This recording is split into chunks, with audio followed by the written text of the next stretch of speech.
When it comes to the automatic spending cuts that began taking effect this month, federal lawmakers spared programs that serve the nation's most vulnerable, such as food stamps, Medicare, Medicaid and Veterans Assistance, from hard hits.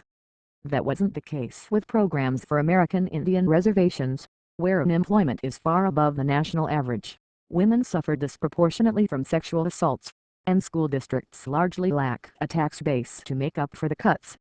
The Federal Indian Health Service, which serves 2.1 million tribal members, says it would be forced to slash its number of patient visits by more than 800,000 per year.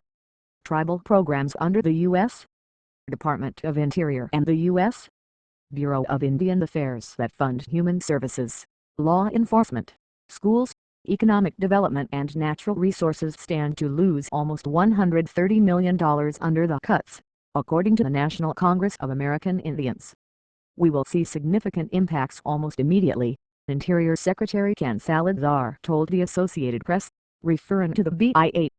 We will have to furlough some employees.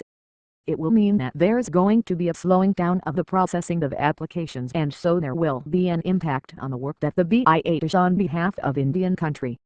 The timing and magnitude of most of the cuts are uncertain as Congress looks for a way to keep the government operating beyond March 27 with no budget in place. In the meantime, tribes across the country are preparing for the worst. Some are better positioned than others. In northwestern New Mexico's McKinley County, where about a third of the population lives below the federal poverty level, the Gallup-McKinley County School District is facing the $2 million hit. The cuts could result in job losses and more crowded classrooms. The district that draws mostly Navajo students from reservation land not subject to state property taxes relies heavily on federal funding to pay its teachers and provide textbooks to students. To me, it seems very unfair that one of the poorest counties with one of highest Native enrollment in the country has to be impacted the most by sequestration, said District Superintendent Ray Arsenault. We are very poor, we're very rural, and it's going to hurt us much more.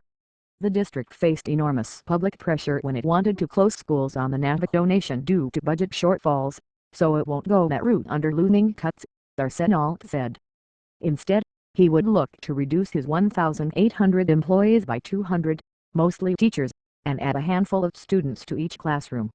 The Red Lake Band of Chippewa Indians in northern Minnesota expects 22 jobs, mostly in law enforcement, will be lost immediately. Tribal Chairman Floyd Jourdain Jr. said police already operate at a level considered unsafe by the BIA. Deeper cuts forecast for later this year will increase job losses to 39, and public safety operations at Red Lake will collapse, he said.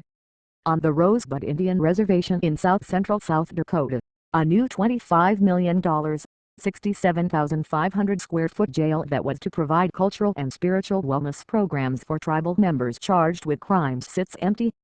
The annual operating budget of $5 million would be reduced to around $840,000 because of the automatic budget cuts, said Jail Administrator Melissa Eagle-Barron.